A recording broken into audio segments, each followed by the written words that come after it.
바이러스하고 신장과 간질환 이런 또는 비장 감염에 대해서 한번 잠깐 보겠습니다. 구글 자료를 통해서 볼게요. 예전에 제가 그 의학특허를 2019년도에 한 10건을 냈는데요. 그거 세균과 바이러스 곰팡이를 제가 잡는 후보 물질 결합시에 성공을 했습니다. 성공을 했는데 그때 공부한 내용들을 잠깐 제가 구글 자료를 통해서 읽어드릴게요. 방대한 자료 속에서 여러분들은 찾기가 공부하기 힘듭니다. 정확히 이렇게 공부를 제가 했기 때문에 핵심만을 딱딱 하시면 이렇게 전체적인 그림이 완성이 되는 것이죠. 금방 이해할 수 있습니다.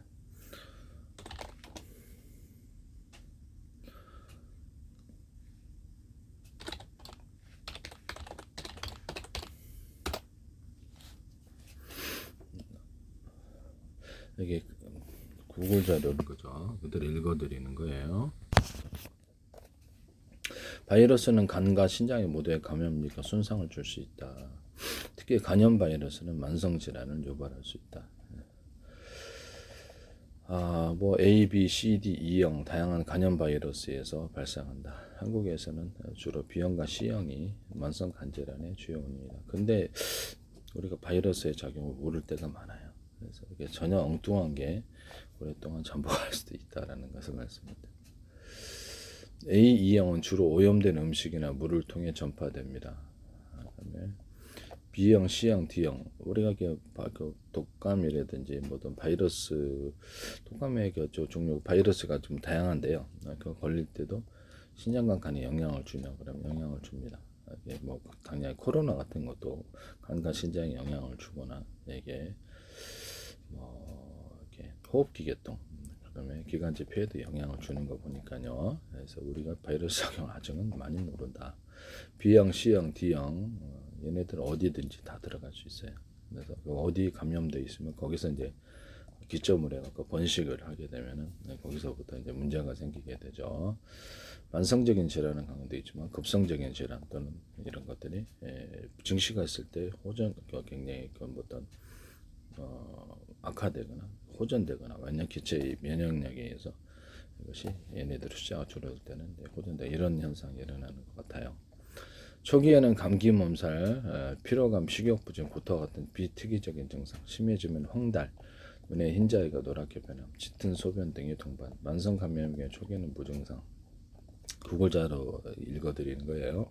급성 간염은 대부분 회복되지만 B형이나 C형 간염 바이러스는 만성 간염, 간경병증, 심지어는 간암으로 진행될 수 있다. 신장 바이러스 감염, 신장 감염, 신우신염, 대장균과 같은 세균에 의해서 발생하지만 바이러스 감염은 면역학적 기전의 신장의 요도를 통해서도 들어올 수 있어요. 네네. 면역복합체, 간염 바이러스, 비형 간염과 항체가 형성한 면역복합체가 신장의 사고체에 침착하여 신장 손상을 일으킬 수 있습니다. 이렇게 특정 바이러스, 코로나 바이러스 같은 일부 바이러스는 신장세포를 직접 감염시킵니다. 급성 신장 손상을 유발할 수 있음이 보고되어 있습니다. 신우신염의 경우 심한 고열과 오한, 장기가 그러면 기능이 다운되겠죠. 기능이 제 기능이 정상 죽지는 않더라도 약화된 상태에서 하거나 그렇게부터 좀 장기적으로 가거나 그러면 몸이 급성으로 가면은 거기 이제 신장 부전이나 간 기능에 의해서 가시는 경우도 있고요. 대부분 이렇게 이것이 좀 기능 저하가 일어난데도 자기가 모를 때가 있어요.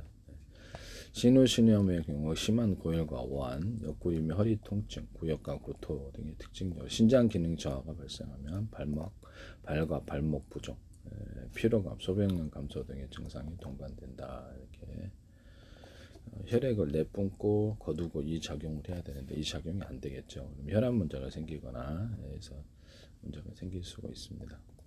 만성 신장 질환은 당뇨가 고혈압의 주요 원인이지만 바이러스 감염 발생하는 신장 합병증 등 심각한 결계를 초래할 수 있습니다. 이렇게 바이러스가 신장에도 간에도 감염될 수 있구나 이 정도만 아시면 되겠습니다. 네.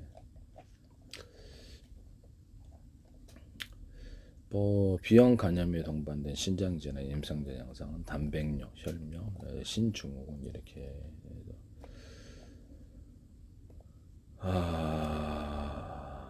바이러스 감염과 미열, 감기, 몸살, 피곤한 권태가 울렁거리고 식욕분이 고통은 밤마다 온 느낌. 병원 가셔도 이렇게 다 이렇게 그 기기를 통해 자세한 검사를 검사를 해야 되고 그럼에도 오진이 나오는 경우도 있어요. 두통이나 관절통, 근육통, 복부 불쾌감이 동반될 때는 눈의 흰자위가 노랗게 변한 황달이 나타난다. 간과 신장은 서로 영향을 미칠 수 있는데 예를 들면 간경빈이 심해지면 신장 기능에도 영향을 주고 만성 신부전증 환자의 신기능 저하로 인슐린 배설이 감소해 간 기능에도 이렇게 영향을 준다. 이렇게 나와 있습니다.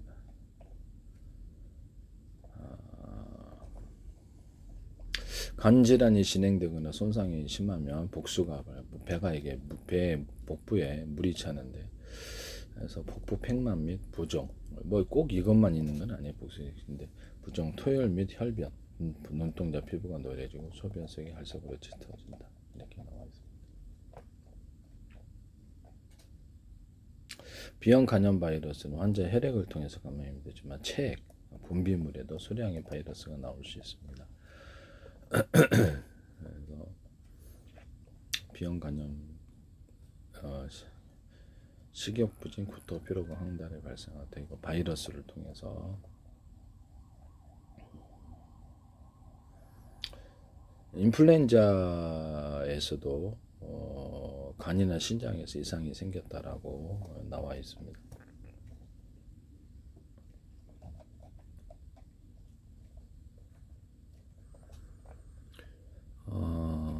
아데노바이러스, 파라인플루엔자 바이러스, 인플루엔자 바이러스, 호흡기 감염을 일으키는 바이러스 등이 뭐 이렇게 호흡곤란, 총색증, 구애를 일으키는데 뭐 이런 거 외에도 발진, 피부 증상, 구토, 설사, 황달의 증상을 볼 수 있다. 백혈구가 감소하거나 증가하거나 균형을 이루지 못하고 백혈구가 적어지거나 증가, 혈소판 감소가 일어나 증가하거나 보통 일반적으로 혈소판 감소, 간 기능의 이상을 볼 수 있다. 간 기능의 이상이 과증상 이렇게 해서 간염과 췌장염, 신부전 이런 호흡기 바이러스가 혈관 내 응고증이 나타날 수 있다라고 이게 자료가 나와 있습니다. 간 기능 이상, 그래서 호흡기 바이러스로 인해서 간 기능 이상과 신장 이런 데가 바이러스가 들어갈 수 있다는 걸 믿고 코로나 바이러스 때도 그랬어요. 그래서 이렇게 급성 신장의 원인은 세균이나 바이러스 곰팡이한 것인데 일반적으로는 그렇죠. 세균 때문에 요도로는 감염을 통해서도 있을 수 있고요. 바이러스가 그 안에 하면은 신장 기능이 떨어지게 되고 문제가 일으킵니다. 에이즈 환자들에게서 발생한 골수와 간, 신장을 침범한 이런 부분들을 이렇게 산염 면역결핍 바이러스 감염 이렇게 나오고 있고요. B형 간염 바이러스 B, C, D형이 혈액을 통해서 감염되고 A2형은 수인성 경로 A형 간염 드물게 A형 감염의 경우 드물게 혈액 매개로 전파 가능하다. 이렇게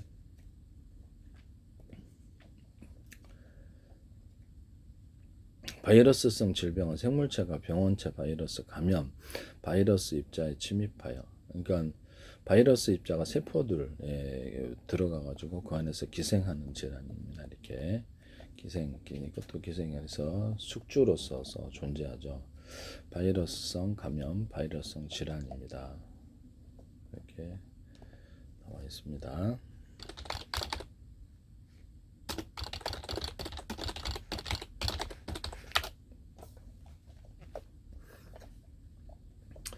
신장 바이러스 감염 증세가 발열, 오한, 옆구리 통증, 메스꺼움, 구토, 소변 변화, 빈노, 통증, 혈뇨, 세균 감염으로 인한 신유증과 유사하다. 그래서 특정 바이러스는 급성 신부전, 구글 자료예요. 그냥 읽어드리는 거예요. 출혈, 쇼크를 유발할 수 있다.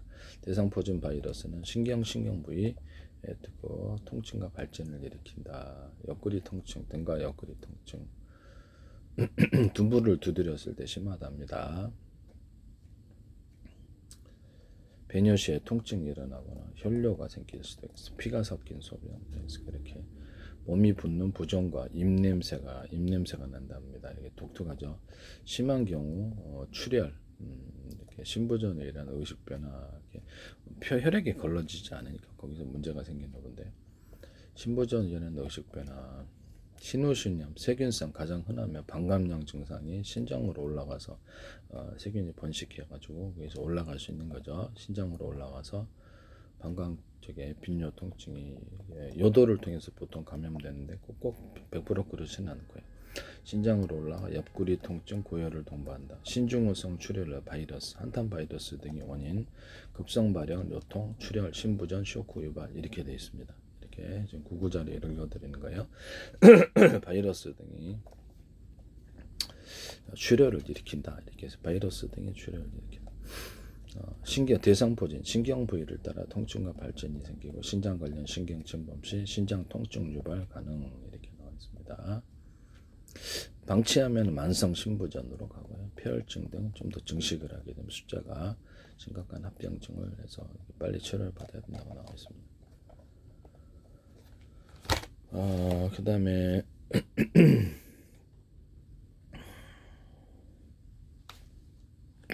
비장 바이러스 감염, 비장 바이러스 감염, 특정 바이러스 HIV, 앱스타인바 바이러스가 비장의 염증을 일으켜서 비장이 커지거나 비장 비대 여기서 나와 있습니다. 그래서 그걸 찾아보니까요, 비장 비대 나와 있죠. 이렇게 바이러스가 비장에 갑상선 비대, 전립선 비대 이런 거는 제가 이게 공부를 한 결과 비장 구글 결과 거기에 자료로서는 비장 이런 비대가 림프종 같은 거기도 이렇게 바이러스 증상과 관련이 있다고 이렇게 나와 있습니다. 피로감, 좌측 상복부 통증 제가 개인 의견을 막 말하고 싶은데요. 혹시라도 좀 그럴 것 같아서. 법적인 문제가 있을 것 같아요. 피로감, 좌측 상복부 구글 자료를 그냥 읽어드리는 거예요. 피로감, 좌측 상복부 통증, 잦은 감염 등의 증상을 보일 수 있고 심하면 비장 기능 저하로 폐혈증과 같은 심각한 합병증을 초래할 수 있다. 이렇게 비장의 폐혈증, 이렇게 원인 바이러스가 비장이나 신장과 가는 이렇게 혈액을 품었다, 내뿜거나 이런 역할을 하는데요. 그래서 이렇게 혈압 문제가 생기거나 부종 문제가 보통 생길 수도 있고요. 네. 그래서 이것이 뭐가 이렇게 비대증이 발생을 했다. 비대증. 그럼 이게 바이러스를 의심할 수 있습니다. HIV, 비장 비대 활동 증가를 유발할 수 있다. 앱스테인바 바이러스, EBV, 감염성 단핵구 증후로 비장이 커질 수 있다. 거대세포 바이러스, CMV, 면역 저하 상태의 심각한 감염을 일으킬 수 있다. 말레리아, 결핵 등 다양한 감염원도 비장 비대 원인. 세균열화 바이러스는 일반적으로는 바이러스라고. 비장 비대 염증, 왼쪽 상복부의 통증. 그래서 자신의 왼쪽 자신이 몸에서 봤을 때 왼쪽, 이쪽은 오른쪽은 간. 왼쪽 상복부 통증, 압박감, 팽만감 이런 것이 있거든요. 전신 증상은 피로감, 빈혈, 쉽게 멍이 들거나 출혈, 면역력 저하가 이렇게 잦은 감염 이렇게 심할 때는 저렇게 면역력이 저하된다. 심각한 화염증 폐혈증으로 진행된다. 이렇게 나와 있습니다. 비장 비대 시 비장이 쉽게 손상될 수 있다. 그래서 비장 기능 저하는 면역력이 떨어질 뿐만 아니라 폐혈증을 일으킬 수 있다. 이렇게 나와 있습니다. 전립선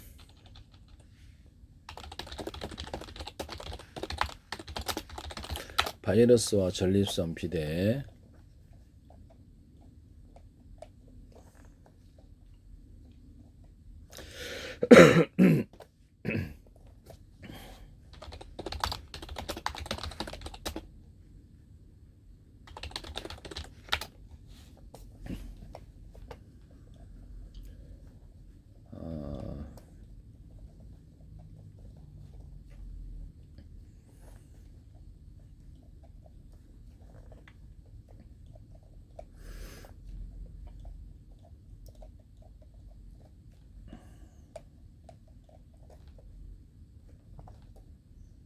세균 전립선에는 이렇게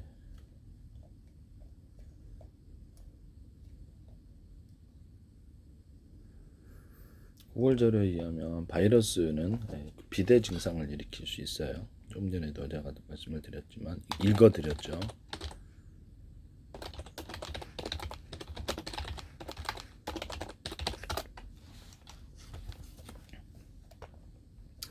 바이러스한 전립선 감염은 배뇨 통증, 빈뇨, 골반 부위 통증, 일립성인 일반적인 전립선형 증상을 유발한다. 급성 세균성 전립선의 경우에는 고열과 오한 같은 전신 증상에 동반될 수도 있다. 원인이 세균성이냐 바이러스나 비세균이냐 증상이 다양하게 나타나는데 소변을 볼 때 통증 또는 소변이 자주 마렵거나 급하게 마려운 이렇게 또는 야간 빈뇨 이렇게 심한 경우 소변을 전혀 보지 못하는 요폐색이 발생할 수도 있다. 회원부, 음란과 항문 사이에 치골 상부 하부요통, 직장 고환, 음경부의 불쾌감, 압박감, 심한 통증이 발생한다. 정신 증상, 갑작스러운 고열, 오한, 근육통, 관절통, 권태감, 몸살 기운이 동반된다. 성기능, 사정시 통증, 발기부전, 성욕감퇴, 조루증이 나타난다. 전립선의 주요 원인은 대장과 같은 세균 감염인 경우가 많지만 일부 성매개 감염은 클라미디아, 임질과 함께 생식기 바이러스 감염도 원인이 될 수 있다라고 나와 있습니다. 만성 비세균성 전립선염, 만성 골반 통증, 중후기 검사에 명확한 세균이 발생하지 않지만 통증과 불편함이 지속될 수 있다.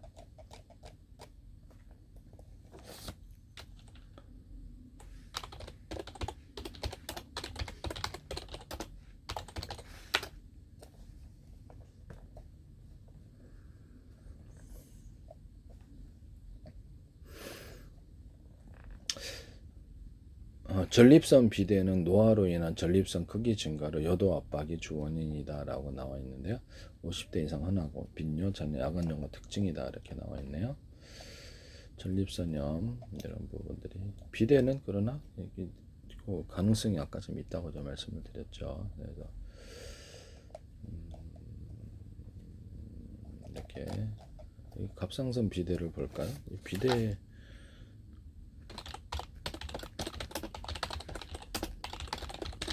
이렇게 구글 자료 좀 읽어드리는 거예요. 바이러스 감염은 갑상선 비대의 한 원인일 수 있으며 주로 아급성 갑상선염 형태로 나타난다. 감기와 같은 상기도 감염에 바이러스가 갑상선에 염증을 일으켜 발생한다. 그래서 이 과정에서 갑상선의 손상이 일시적으로 부어오른다. 이 부어오르는 증상에 대해서는 다른 곳에도 볼 수 있는데요. 그래서 보시면 볼거리 잠깐 자료가 잘 안 뜨는데요. 속도 있게 갑상선 조직이 감기 같은 바이러스의 갑상 염증을 일시적으로 보호할 수 있다. 자가 면역 반응 촉발, 특정 바이러스, 파르보 바이러스, 앱스테인-바 바이러스, C형 감염 감염에 자신의 갑상선 공격, 자가 면역 갑상, 하시모토 갑상 그레이브성이 촉발돼 갑상선 비대가 동반될 수 있다. 이렇게 나와 있고요. 코로나19 관련 바이러스는 감염 후 갑상선 염증 호르몬 변화를 경험했다. 바이러스 이렇게 나와 있습니다. 목 앞부분 심한 통증, 퍽이나 기로 통증이 퍼지거나 머리 돌리거나 삼킬 때 아플 수 있다. 발열, 피로감, 전신 무력감 등이 동반된다. 이렇게 나와 있습니다. 그다음에 림프종,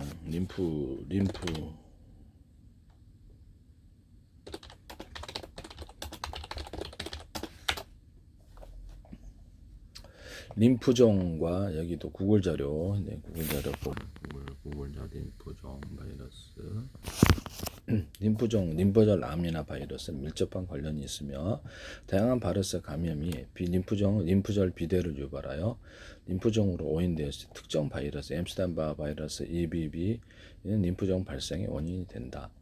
바이러스 림프절 염증을 일으키기도 하지만 암세포 증식을 돕거나 면역기 이상을 초래해 악성 림프종으로 발전할 수도 있다라고 해서 이 바이러스 감염이 림프절을 붓게 만든다라고 나와 있어요. 그래서 바이러스 감염으로 인한 림프절 비대 이렇게 림프절을 붓게 만든다 이렇게 나와 있습니다. 편도선도 그렇지 않습니까? 편도선 부으면은 이렇게 어떤 편도선 같은 것도 붓죠. 그래서 이 바이러스와 붓는 현상이 좀 있는 것 같아요. 네.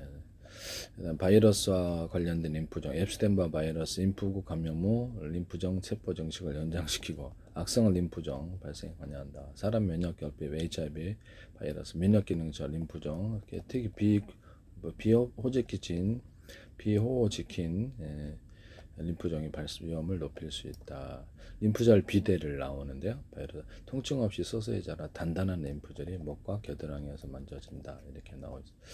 6개월 이상 지속되는 38도 이상의 발열과 밤에 땀이 많이 흐르는. 이거는 뭐 결핵에도 이런 증상이 있는데 설명할 수 없는 체중 감소. 체중 감소는 보통 암하고 관련 있는 것으로 알고 있는데요.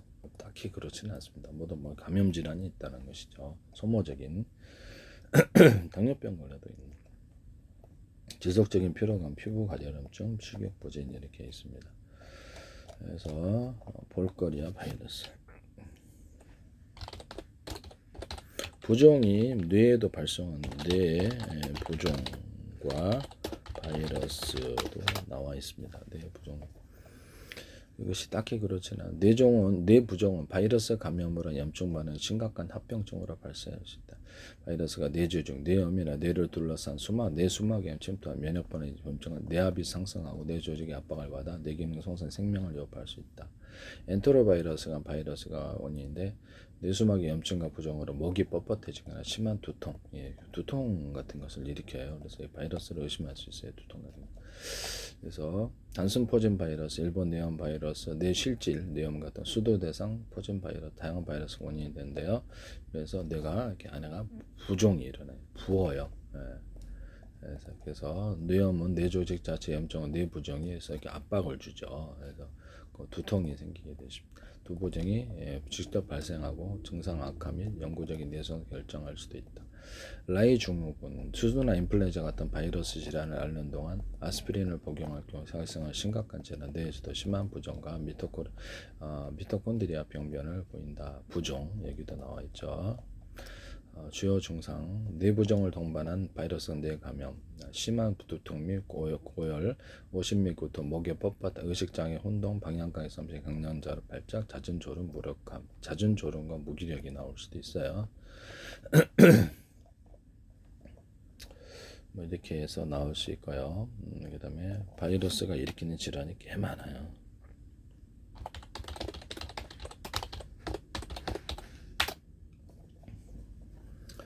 볼거리는 파라믹소 바이러스에 감염되어서 귀 밑샘이 여기 붙는 바이러스성 전염병으로 기침이나 재채기 시 튀는 침으로 전염이 됩니다. 구글 자료 읽어드리는 겁니다.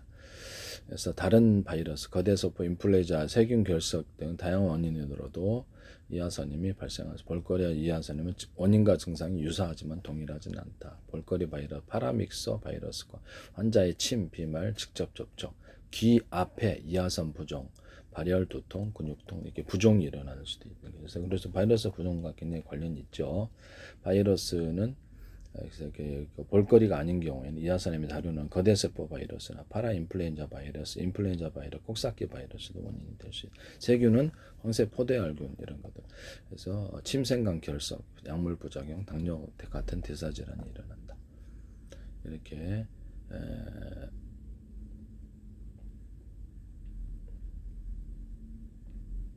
볼거리 바이러스는 따로 존재하고요. 이렇게 해서 있을 수가 있습니다.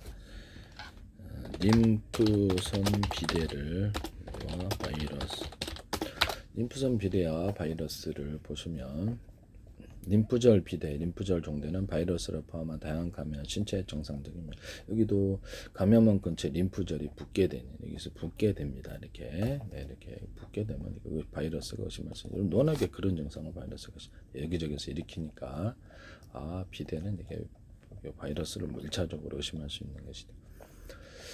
감기 및 독감, 상부 호흡기관, 목 부위에 림프절을 붓게 한다. 이렇게 감염성 단핵구증, 앱스타인바 바이러스에 의해서 발생하는데 발열, 인후통, 심한 목과 겨드랑이, 서해부 이렇게 사타군 있죠. 림프절 비대, 여기도 비대가 나오죠. 그래서 바이러스에 의해서 발생한다. 앱스타인바 바이러스, 거대세포 바이러스 감염성 단핵구증 유사한 증상을 일으킨다. 홍역, 풍진, 수두 이런 바이러스량도 림프절 부종을 동반한다. HIV에 가면 인체 면역비를 바이러스가 촉매해서 전신적인 림프선 비대가 나타났습니다. 전신적으로도 림프선 비대가 나타날 수 있어요. 헤르페스 바이러스 및 대상포진 제가 저번 동영상에서 근육의 수축과 이완에도 영향을 주구나, 근력 약화에도 영향이 있다고 말씀을 드렸었죠. 구글 자료 찾아서 읽어드렸죠. 이들 바이러스도 림프선 비대의 원인이 되어서 헤르페스 바이러스 및 대상포진. 그래서 감염 부위에, 그러니까 림프 쪽에 그 세균이나 바이러스 감염됐다는 증거인데, 특히 바이러스가 감염이 됐을 때 이런 부종이 잘 일어나는, 네, 감염 부위에 가까운 림프절이 붙는 경향이 있는데요. 구강이나 인후 감염시는 목이 림프절이 붙습니다. 바이러스 이렇게 됐고요. 림프선 비대가 2주 이상 지속되고 크기가 계속 커지면 이건 이제 저로 이렇게 가서 전문가의 진료가 필요하다 이렇게 나와 있습니다. 체중 감소, 야간 발현, 지속 발현, 어쩌고 저쩌고 다른 심각한 증상을 정비할 때도 빨리 치료를 받아야 된다고 합니다.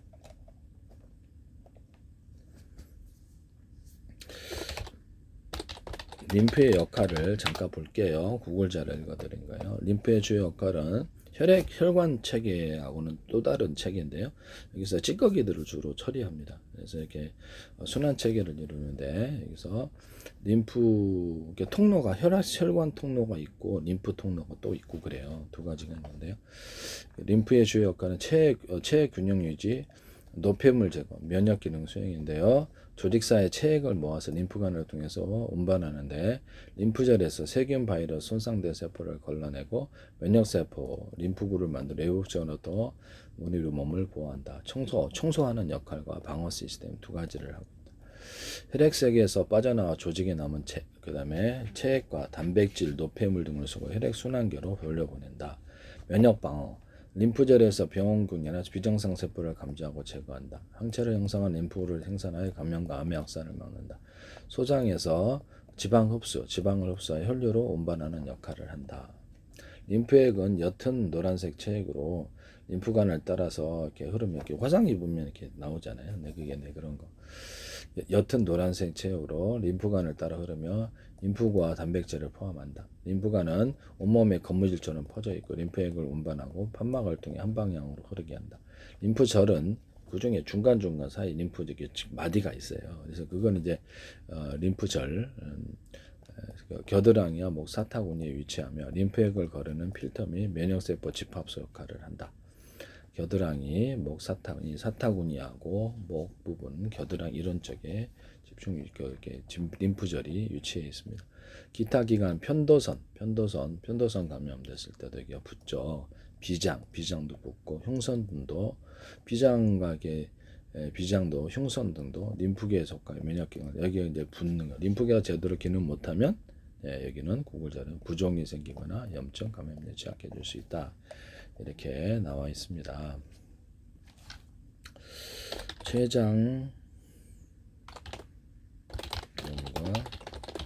췌장염과 바이러스를 볼게요. 바이러스, 특히 코로나 바이러스는 직접 췌장 침투나 사이토카인 폭분을 급성 췌장염을 유발할 수 있다. 그래서 이렇게 다양한 바이러스, 볼거리, 수도, 콕사케 바이러스가 췌장염 원인이 될 수, 바이러스 감염, 명치 통증, 구토 증상이나 췌장염 가능성을 의심해야 됩니다. 코로나 바이러스인데 췌장을 직접 공격하거나 과도한 염증 반응을, 그러니까 사이토카인 폭풍을 유도하여 급성 췌장염을 일으킨다. 볼거리, 전통적으로 췌장염 원인으로 알려진 바이러스인데 침샘과 함께 췌장의 염증을 유발합니다. 수두나 대상포진 바이러스가 췌장염을 유발한다. 콕사케 바이러스, 장바이러스 일종으로 소화액에서 췌장을 일으키는 주요 원인 중 하나다. 그대소포 바이러스, 면역력이 저하된 환자에게 췌장염을 유발할 수 있다. A형 간염 바이러스, 홍역 바이러스, 드물게 췌장을 일으킬 수 있는 다른 바이러스들이다. 이렇게 나와 있어요.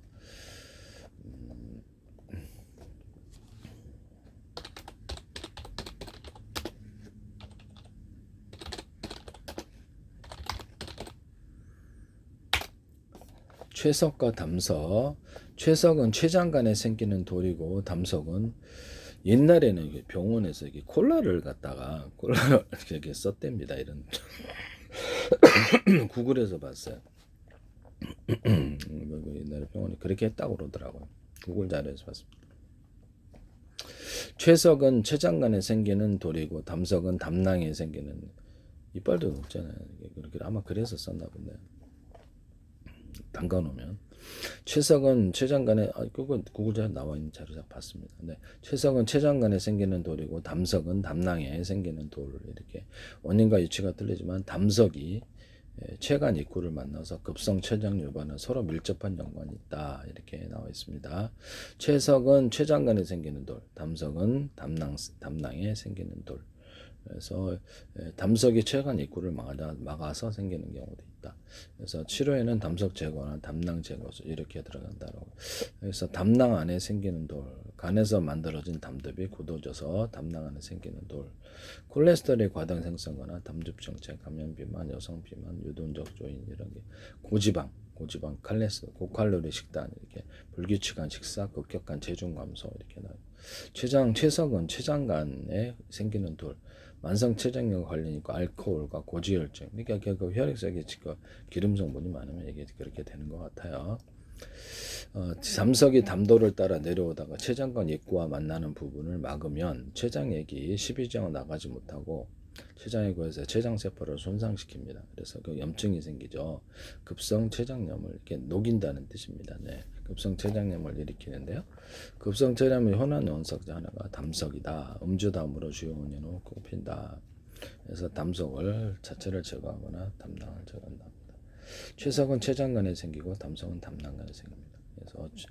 그래서 췌장의 역할을 잠깐 볼게요. 췌장은 위장 뒤쪽에 위치한 소화액을 분비하는 외분기 기능과 혈당을 조절하는 내분기 기능을 두 가지를 하는데 당뇨병과 이게 관련이 있다고 합니다. 이쪽 부분을 바이러스가 파괴를 하며 췌장세포를 문제를 일으킨다. 또는 간 쪽에도 영향이 있는 것으로 알고 있는데요.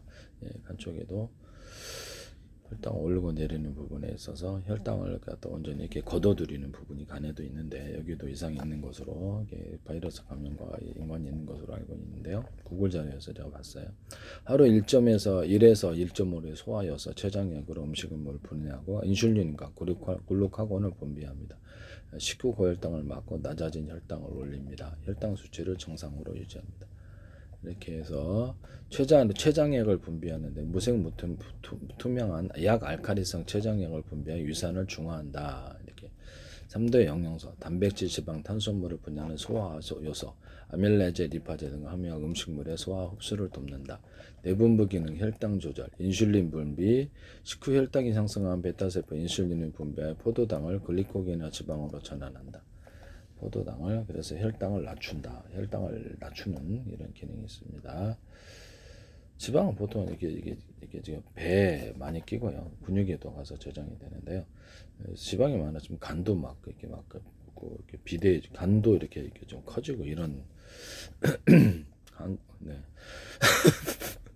글루카곤 분비 혈당이 낮아지면 알파 세포에서 글루카곤을 분비하여 간에서 글리코겐을 분해해서 혈당을 높입니다. 이렇게 글루카곤을 분비한다. 인슐린을 분비하거나 글루카곤을 분비한다. 혈당을 높아주는 것이죠. 높여주는 부신도 이런 작용을 하는데요. 인슐린 분비 이런 것이 있어야지 이게 어떤 운동에 있어서 도움이 되거나 많이 이렇게 당이 필요하다는 거죠. 그다음에 당 떨어진다는 또는 이렇게 감염 이게 혈압에도 관련이 있는 것으로 이렇게 보입니다. 췌장 이상 시 소화불량 및 체중감, 췌장의 부족으로 영양소 흡수 저하며 지방변이 발생을 합니다. 영양소가 흡수가 저하돼서 췌장액이 잘 분비가 못해줌으로 인해서 영양소가 흡수가 안 되죠. 아까쯤에 단백질, 지방, 탄수화물의 분해하는 소화 요소를 함유해서 음식물의 소화 흡수를 돕는데 이게 안 나오면 그래서 영양분 흡수가 잘 안 되는 현상이라는 당뇨병이 발생할 수 있는데요. 인슐린 분비 이상으로는 혈당 조절이 불가능해요. 또는 이렇게 다운이 되겠죠. 저하가 되거나 췌장염 발생 시 명치나 왼쪽 상복부의 등 쪽으로 방사되는 극심한 통증. 췌장은 소화를 담당한 췌장액을 분비해서 또는 혈당 조절이라는 두 가지 기능을 갖는다. 여기 문제가 생기면 당뇨병이 발생을 한다고 나와 있습니다.